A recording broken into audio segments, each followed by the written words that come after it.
Welcome back, everyone, to Birching the West. I'm your host, Eldon Stahl, and we have our special guest today. We're talking in this show about everything dealing with how to be educational activists for freedom. And we have like I said, a very special guest. Her name is Gayle Ruzicka, president of Utah Eagle Forum, and has quite a neat presentation. I was able to see it the other day at a gathering, and I was very impressed with it. And I thought, let's bring Gayle on and have her give this to our members and people that are all watching and listening to Birching the West, so they can share this with all people, not only in Utah, but I think in other states. This is a similar issue that people are concerned about. And once I think Gayle gets into it, I don't want to blow the surprise, I guess, but some of you that may not know what she's going to talk about, but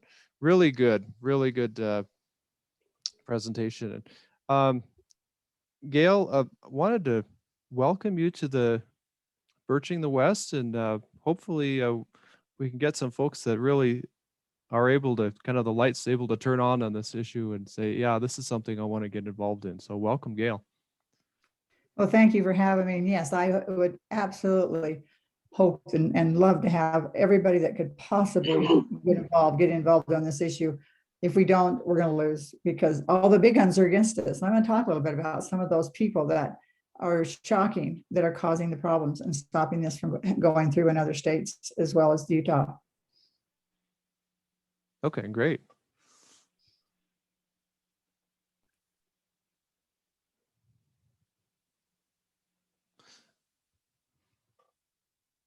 So have you run into some surprising opponents?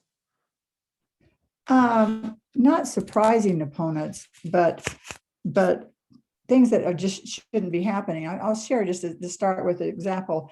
We had one of the bills we had this year here in Utah and other states that did the same thing, was a bill that said that biological men could not participate in sports with biological women. Whether it was, and in fact, in our bill, it had to do with high school, but obviously there's obvious reasons why a biological man should not be competing with a biological woman, and especially in contact sports where women are getting hurt. And so this bill seemed reasonable, seemed like who in the world would ever disagree. The bill went through the House without any problem. Everybody was in such agreement, and we were grateful for that. Well, when it got to the Senate, strange things started happening, and the meeting itself was just so strange, and I couldn't figure out what happened. I couldn't figure out even why the sponsor of the bill just seemed to pull back, and it just didn't happen. It died in the Senate in just a procedural movement and no explanation. And it wasn't until the session was over that the reason hit the newspapers. The headline in the Salt Lake Tribune said how the Utah Jazz got involved in the debate over transgender sports bill. And as it turns out, there was a private meeting with the Jazz, with the sponsor of the bill and some other legislators, where the new owner of the Jazz was represented there. And he pointed out that he did not want that bill to pass, because if that bill passed, then it would affect the tournaments, the NBA tournaments coming here in the future. Would cost him a lot of money if that tournament didn't come. And that tournament, as we've seen happen in other states with sports teams, whatever the issue, these big sports teams say, we're going to pull out and go to another state if you do that. So that was what was happening with that bill. And nobody even knew it had happened. It was over with and gone. And all because it means the new owner of the Jazz wouldn't be making the money and getting the attention. And so that in itself was horrifying. So then we, are having other bill that we've talked about is this bill that I'm going to discuss today that has to do with the idea of mutilating these little children by giving them cross-sex hormones and surgeries and puberty blockers that will forever ruin their bodies. And we've had nothing but trouble. And again, the same thing, that bill in committee just fell apart. There was some unusual moves made, a procedural move that made no sense. They sent it back to rules, and that was the end of that. Well, then out comes this article about, we had the Utah Jazz just got a new partner. He's a football player. His last name is Wade. I mean, not football, I mean, basketball player, last name is Wade. He actually bought into the Jazz and said how excited he was to become part of the Jazz team. And he said that the reason he got involved is that he struck up a friendship with Ryan Smith, the owner of the Jazz. And he said, and that he was impressed by his support for social justice issues that appeal to Wade. He says that the 3-time NBA champ's daughter is transgender and has spoken out on the trans issue. And so here's a quote from Mr. Wade, the basketball player. He said, "We are not running away from the racial and social and LGBTQ conversation. I'm committed to do the work. I talk about the LGBT community, which everyone knows is important to me. My daughter is part of that community." He says, I don't look at this as only a Jazz relationship. I look at this as a relationship that is multifaceted, business, basketball, and being able to bring Ryan into my world just as he brought me into his world. And so here, one man with a lot of money, a lot of fame, and one daughter who's transgender is going to control the whole narrative. He's going to control this so that this bill doesn't pass and that thousands of Utah children continue to be mutilated because one man's daughter is transgender. Well, we actually care about his daughter because we don't think these children should be having these issues. So I'm going to explain that, if that's okay with you. Go through this issue and explain exactly what we're talking about. And as you can see, we start out here with this promise to Utah children. And then that's what this is all about. And I'll explain that more in just a bit here. But I'm going to talk about the, oh, great. Now, for some reason, this isn't working and letting this move forward. So I may have to find another way to do this.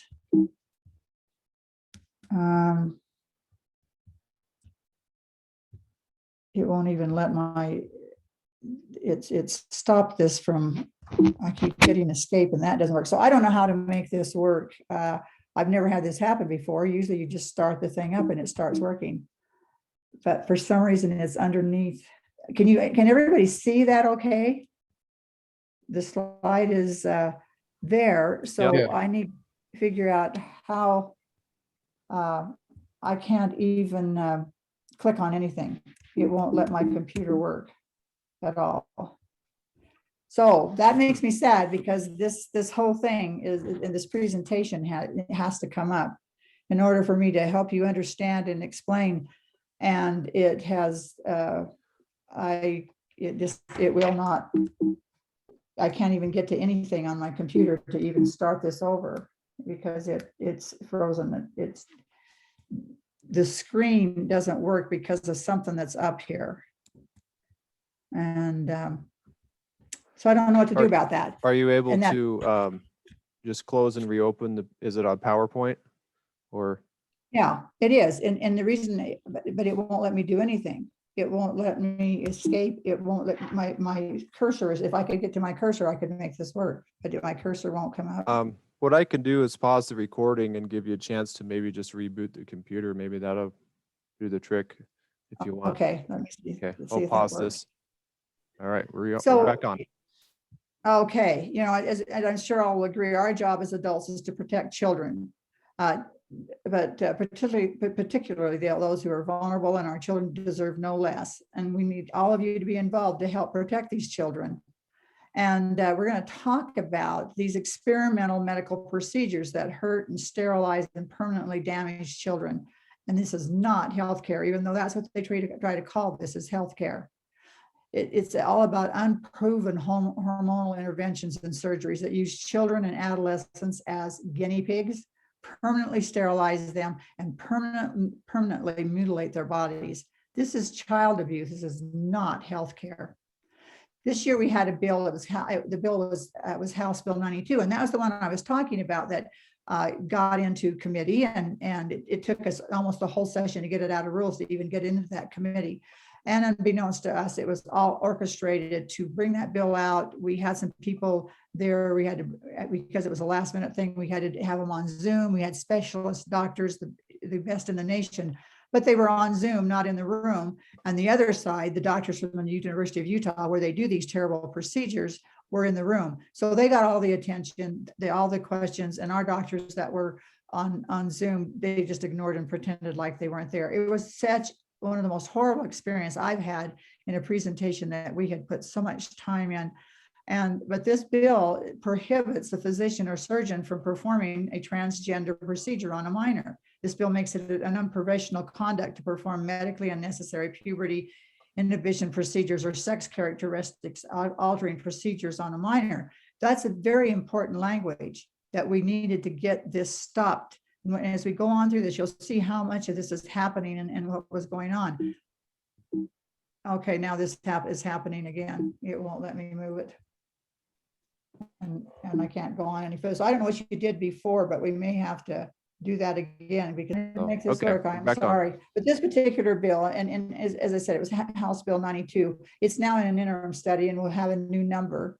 But they pointed out that the attempted sex change means attempts and efforts to change the individual's body to present that the individual is that of the sex or gender that is different from the individual's sex at birth.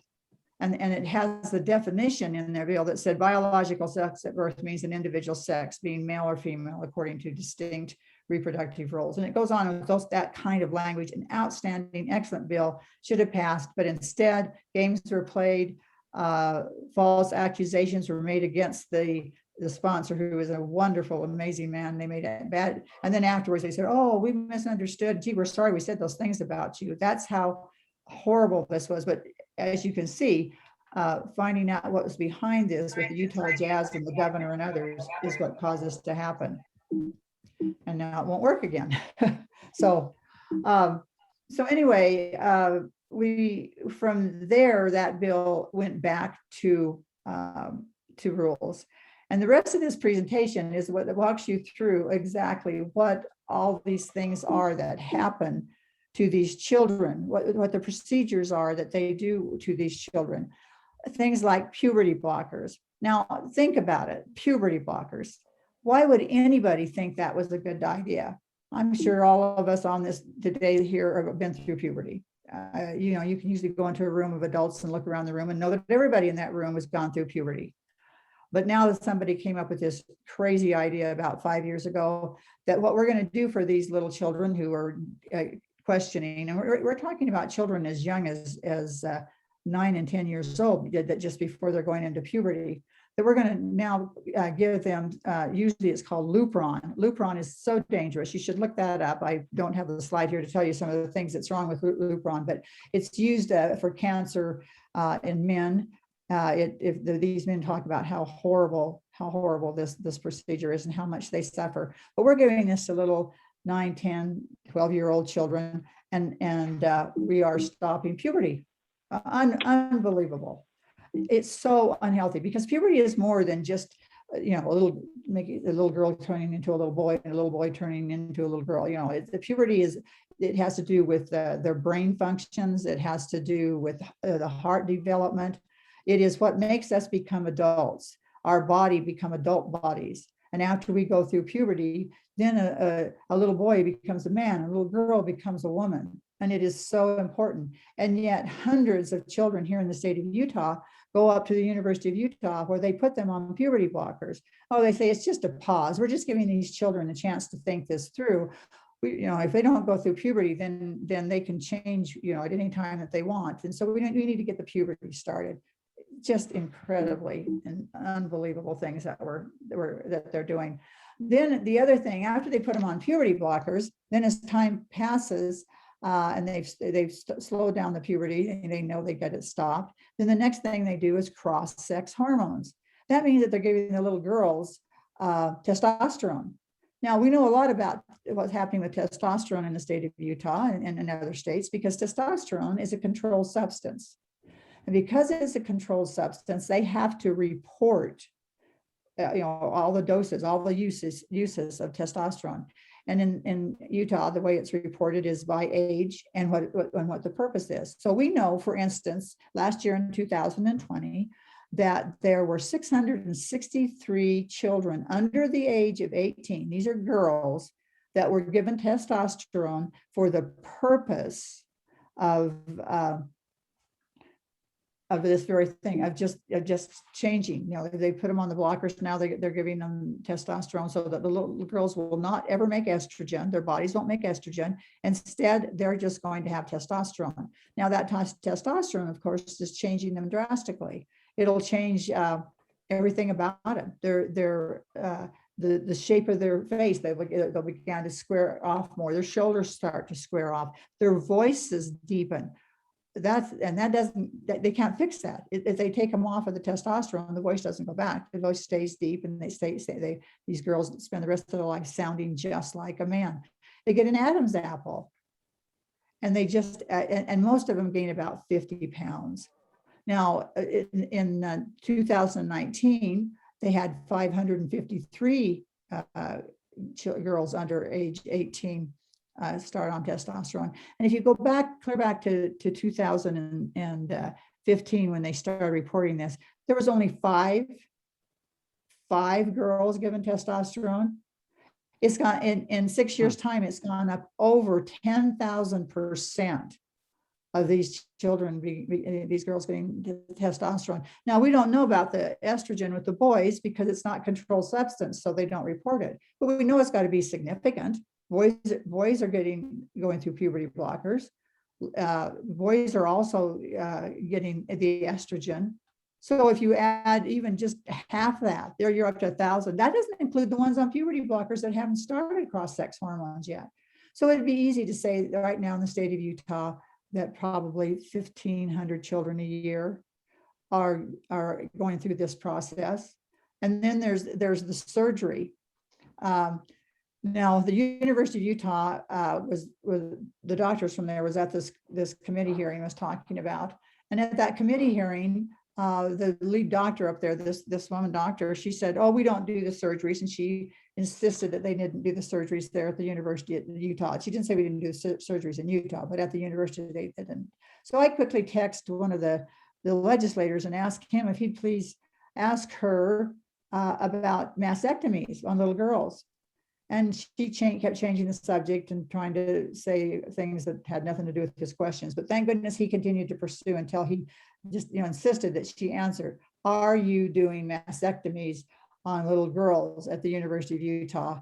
And she finally had to admit, "Yeah, we are doing some." Now think about that. By the time a little girl turns 12 years old, she wants that mastectomy. She wants to still continue to go swimming with the boys in swimming trunks and things. And so that's when they start doing these mastectomies, cutting off healthy body parts at an age when, the children's brain hasn't even begun to develop at this point.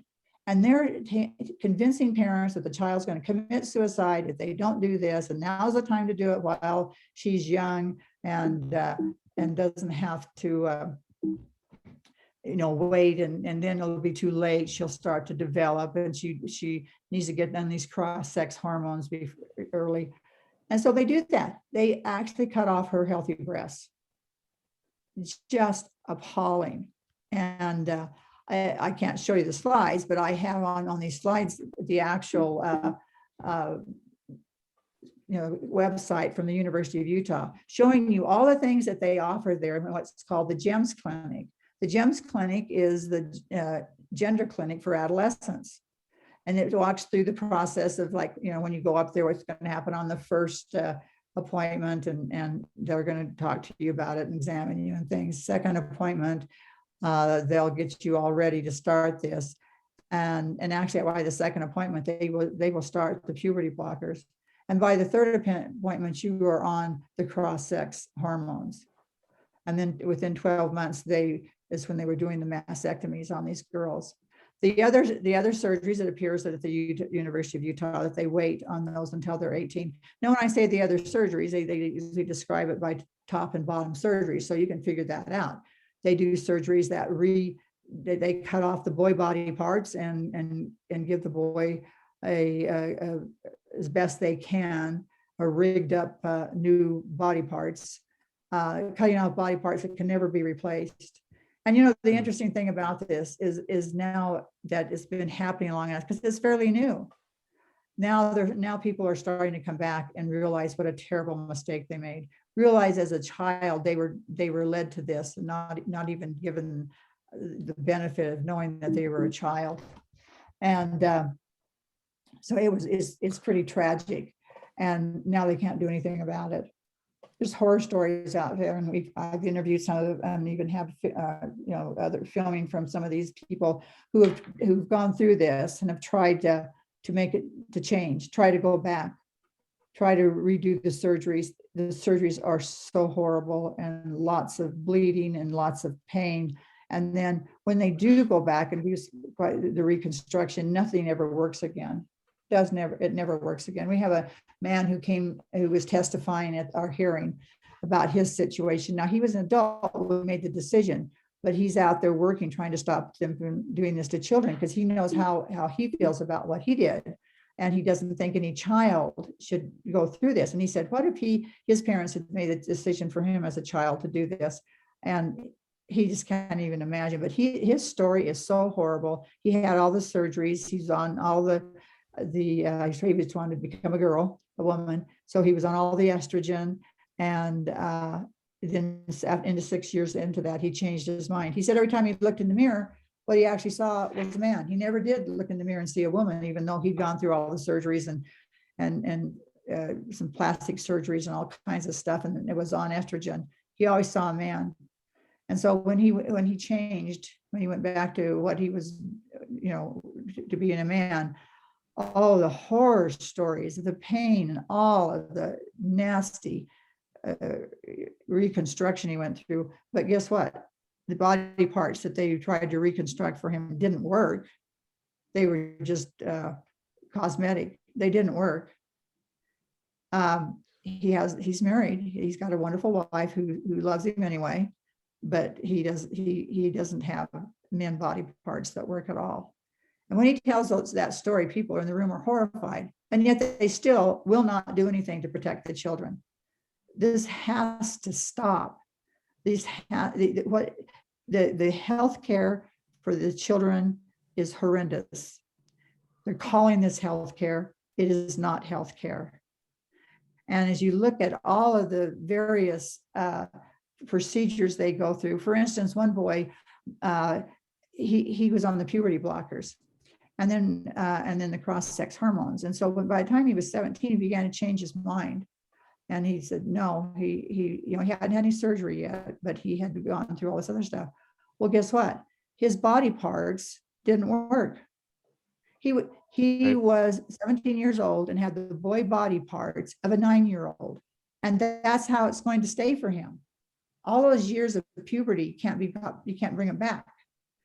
So he has 9-year-old body parts that they're boy body parts, but they will never function as a man. He will never function as a man. And we continue to do this. One of the things that's really interesting about all this is the persistence on this. According to the DSM-5, which is the other side, which you want to say is Bible, it's the American Psychology Association. It's their Bible, the DSM-5. Look it up. If you look in the DSM-5, I think it's about page 455. But in there it says, right, coming from the most liberal organization out there on these issues, it says that if you leave these children alone and don't do any chemicals on them, don't do any surgery on them, that as for the girls, up to 88% will change their mind. 88%. If the parents just let them, the girls dress up like boys and say they're boys and act like boys, but don't do anything to their bodies that permanently damage them, up to 88% will change their mind. For the boys, the same with the boys, if they do not give them estrogen and do not, the important thing is not to stop puberty, that 97.8%, up to 97.8% of those boys will change their mind. Now think about that. What are we doing? Are we crazy? Why is this not a slam dunk? Why are we not just getting these bills in every state? And there's several states are trying to pass them. And we've had one state pass them. We've had one state just pass the sports bill, and one other state that passed making it illegal for the puberty blockers, and all these other things I'm talking about. but they're all going through the same thing in every state with the sports teams, also with the Chamber of Commerce. They're saying it's going to affect the businesses. In our state, our governor doesn't want anything that would in any way affect businesses coming here. And of course, the next thing we have to worry about is the Olympics. Again, all of this tragedy, it just breaks your heart. And this should be a slam dunk. All we are saying is we want to pass this bill. We want to pass a bill that says parents cannot take their children to any of these clinics up to the University of Utah, wherever, and present them for puberty blockers and for surgery and for cross-sex hormones. And often we hear, well, what about parental rights? Well, we are big believers in parental rights. I know you guys are too. We're big believers in parental rights. But there are some things that parents just can't give permission for their children to do. Parents can't give permission for their children to drink or use drugs or view pornography. All of these things, parents are supposed to protect their children. It's about protecting children. And we believe in parental rights, and we work hard to protect parental rights. Have spent my whole life practically in this realm of parental rights. But I believe that parental rights is also parental responsibility to see that no harm is done to their children. And they are buying into this. There's all these false rumors about suicide. Right here in the state of Utah, we don't have one single solitary case of suicide that's been reported for this issue only. Not one. There's teenage suicide going on, even in a few rare cases, even younger. But there's all kinds of issues, because this whole issue is a mental health issue. This is a dysphoria issue. That's also in the DSM-5. And these children have gender dysphoria. And what we need to be doing is helping them through this dysphoria, looking at the mental health issues. But it's also more than even that. You know what? What we're discovering is that this is a fad, especially with girls. They suddenly went online and they found each other online. And they began to see these groups of girls that were claiming to be transgender. And then all of a sudden they all had friends and groups to do things together and talking about it together. That's why we suddenly have an epidemic. That's why we went in 5 years' time to 10,000% increase, is because all children, girls and boys, but there seems to be a momentum right now with the girls of deciding they're transgender. And once they make that decision, they become militant about it. And they start putting terrible pressure on their parents. And then the schools join in. Schools are actually hiding this from parents. They're telling the teachers, we've had it right here in Utah. I've talked to teachers that have gone through this.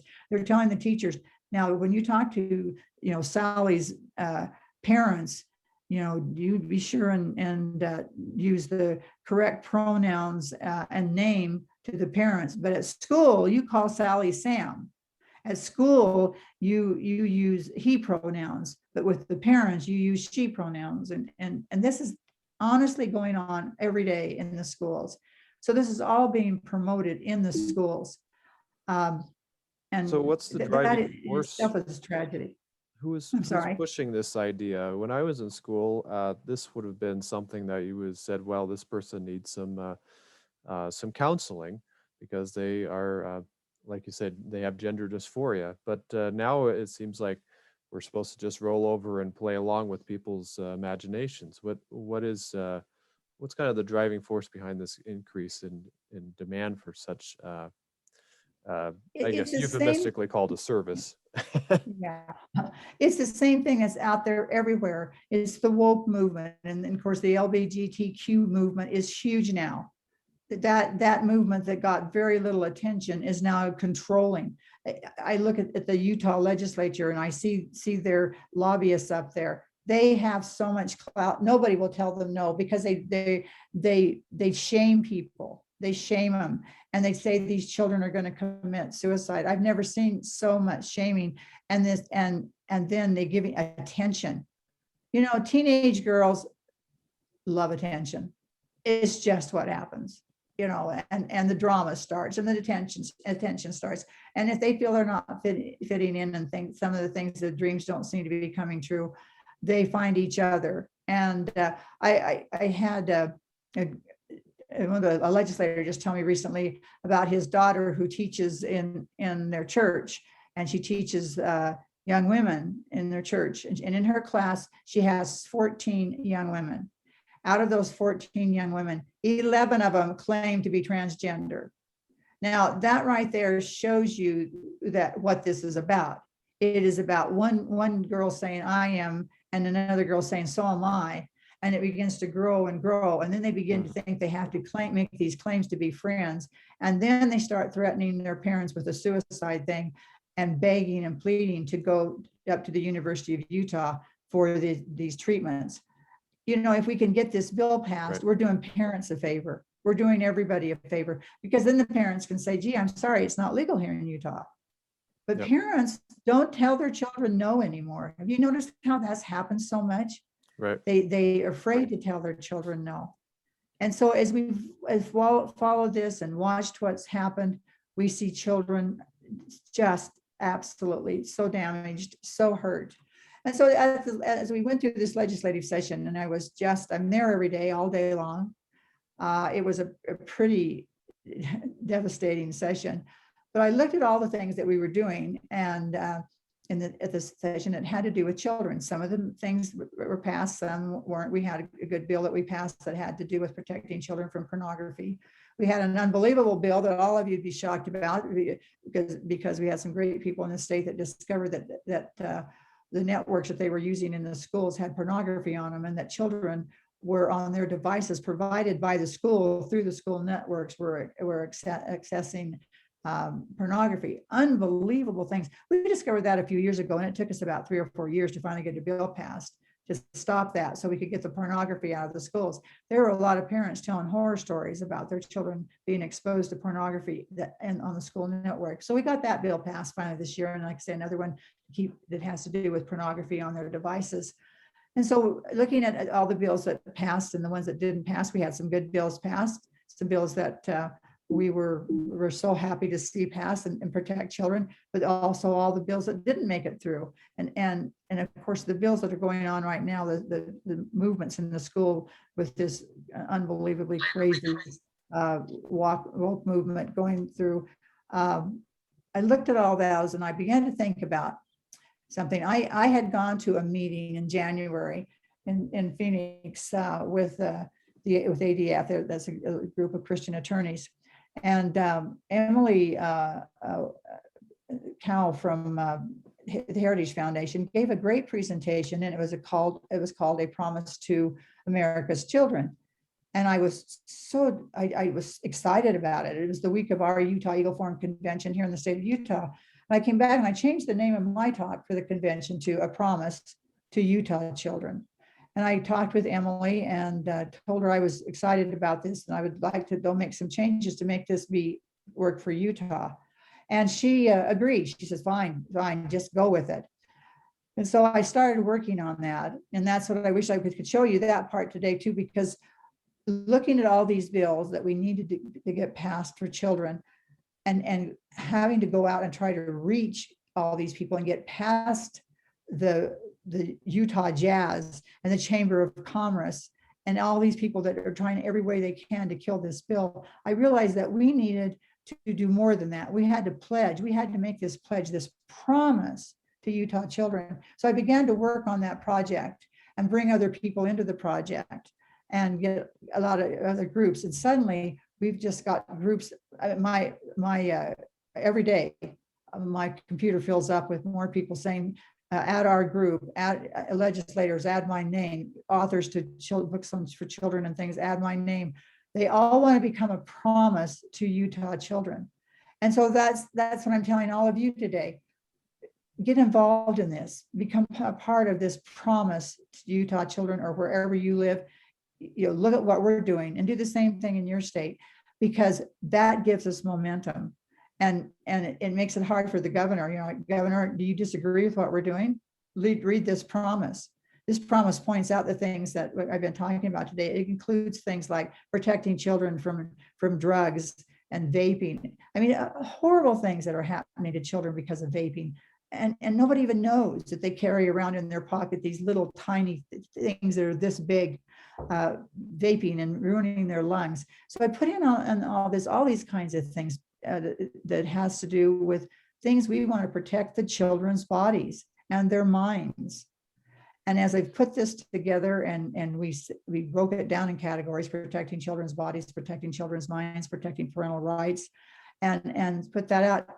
Nobody turns us down. Everybody's excited about it. When I do these presentations, which I wish you could have seen this one today, you would maybe more understandable.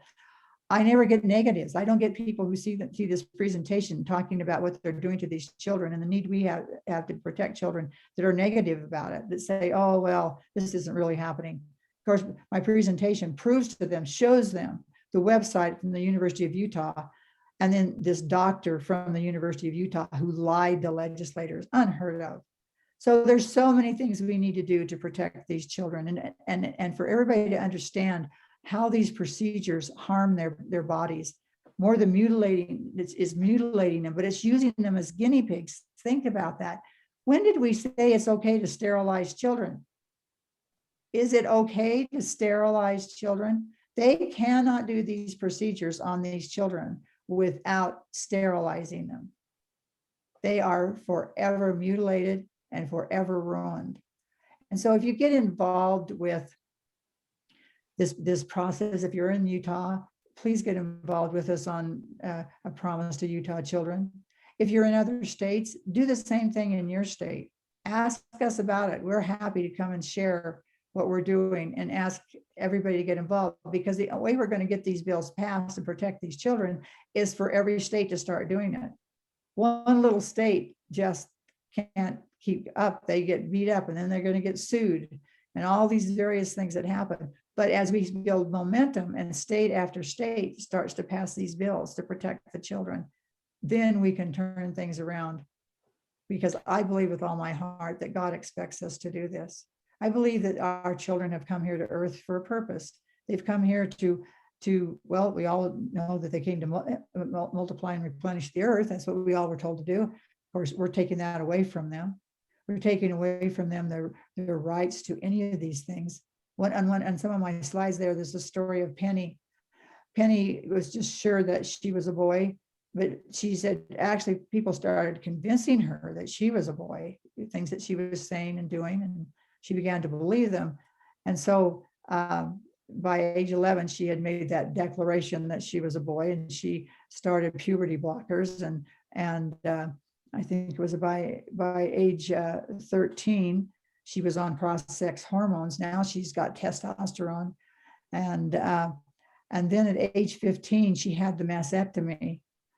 And suddenly she looked at herself and her body, and she realized, I'm not a boy, I'm a girl.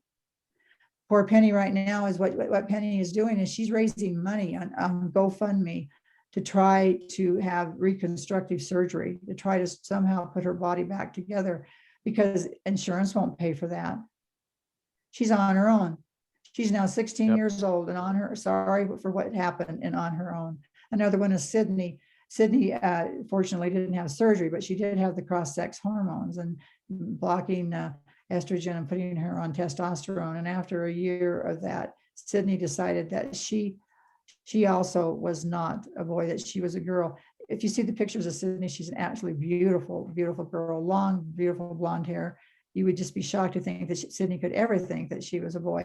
But by the time Sydney decided that she really was a girl and wanted to be a girl, she'd already gained 50 pounds. Her face had already squared off. She has a very low voice. I've got her on video telling her story in her low voice. She's a pretty woman, but she can't fix those things. Her voice will never change. What are we doing to these children? So we need all of you. We got to save these children. We got to protect these children, and we can only do that by working together. Surely this is a great need for being involved to protect children and protect families. What can people do, Gayle, to get involved? Is there a website? Would you like people to also maybe get this presentation and share it with others, or What would you say? I know we have some people here from other states. I think I saw South Dakota as well. So Well, I think, yeah, for in other states, look to see what's already happening in your state. Check with Eagle Forum there or other organizations and see if there's people working on these bills in your states. Bring this idea of protecting, like I said, ours is protecting Utah children. Emily's from Heritage was protecting America's children. And so wherever state you're in, you can take everything that we have. I have nothing that I have ownership in, including my PowerPoint presentation, everything else. It belongs to everybody, because we have to take these presentations and go out and use them. Absolutely. If you live in Utah, please contact us in Utah, and we will send people into your area to do these presentations and get you involved in every way. That's how we're going to make this work. Our governor in the state of Utah is giving us nothing but grief on this. The former governor that just didn't run again, he was with us 100%. And so we had the bill, we had the governor to sign it, and the first time we tried the bill, the actual sponsor of the bill abandoned his own bill because it was hard. He wasn't willing to do the work. You got to know when you start doing this, people are going to come after you. Right. In Utah, most states have we have what is called Equality Utah here. The other states is probably Equality whatever in your state, and that's the homosexual groups that are working on this. I've said multiple times, I've raised more money for them than I've ever raised for Eagle Forum, because they use me to send out constantly, oh, she's up to this again, or Eagle Forum's doing this, or Gayle's doing this. And they raise a lot of money. And then when the governor joined with me and agreed with me, then they started using the governor to raise money. He was really upset. He wasn't, what just happened, but that's what happens. You got to be ready to take the bullets. The Black bullets and white pictures and eerie music in the background and all that stuff, I suppose. Yep. Yeah. It's all the same. But you know what? That's the badge we wear for God, because these children must be protected. What kind of a freaky society are we going to have in another 5 years if we don't get this stopped? So we are actually just putting together a website. The website will be up this week. It's the new website that has to do with the promise. Let's see, promise for Utah, promise to Utah children.com or either one works. Promise to Utah children.com. We're going to have a big presentation at the state convention on Saturday. So we're getting ready for that, and it will be ready. The website will be ready for that. And then you'll be able to go to that website, get all of our information, take it into your state. If you live in Utah, you can contact us. We need you. We need your help. If you're in Utah, you want to come and help us at the convention on Saturday, we would love it. It's going to be a big thing on Saturday when we do this, because it's going to be overwhelming to our governor and his wife and some of the others. But I am astounded at the support. It's overwhelming. We announced this, just the last few weeks, and all of a sudden this last week, it's just blown up. Everybody is saying, we agree. What can we do to help? Wow, that's encouraging, isn't it? It's kind of neat. Very encouraging. Yeah. And it comes back to this idea. And like I said, I felt overwhelmed that God put me into that very spot in January to start putting together. When we created a mechanism that everybody could join in, who's going to say no to protecting, the promise to protect the children?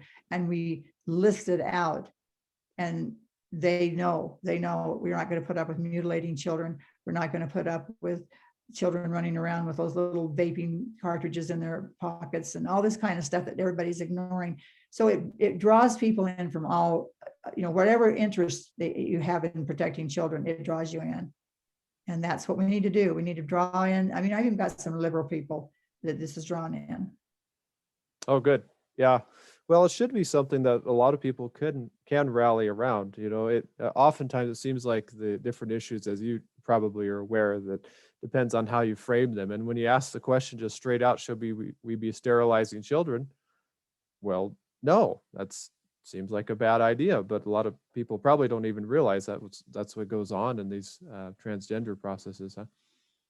Well, one of the things we found in every state, and I work nationally with Eagle Forum 2 on the national board, and we're working on this issue. They're doing such a great job with this issue in all the other states. And we found out that there are three things that we continually say over and over that get people attention. Sterilizing children. Always bring up sterilizing children because it just does. There's no way to put them through these procedures that they're not sterilized.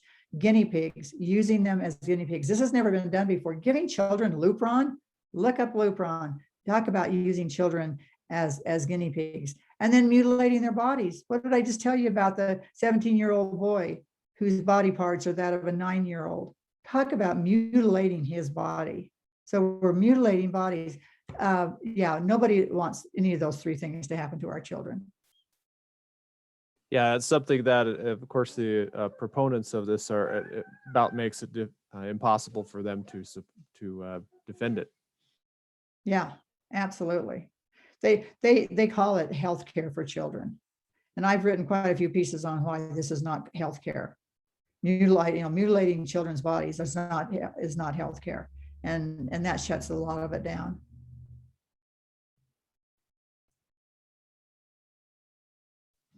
Well, Gayle, thank you so much for being on. This is a subject that so many people are just not aware of. It's kind of under the radar, but it's obviously it's becoming more and more people are aware of it, and they're saying, "Hey, we got to take action. What do we do about this?" So, with that, any kind of closing remarks, something to close us out today on this issue? Just get involved. Absolutely get involved. None of you want to meet God and say that you let this happen. I'm sorry. It's so awful. It's so awful to children. In any other circumstance, we'd be up at the University of Utah, breaking down the doors and hauling those children out of there that they're sterilizing. We would never, why aren't the police up there? Why hasn't the Attorney General done something? So don't ignore this. Somebody has to break down the doors and bring the children out. And that's got to be all of us.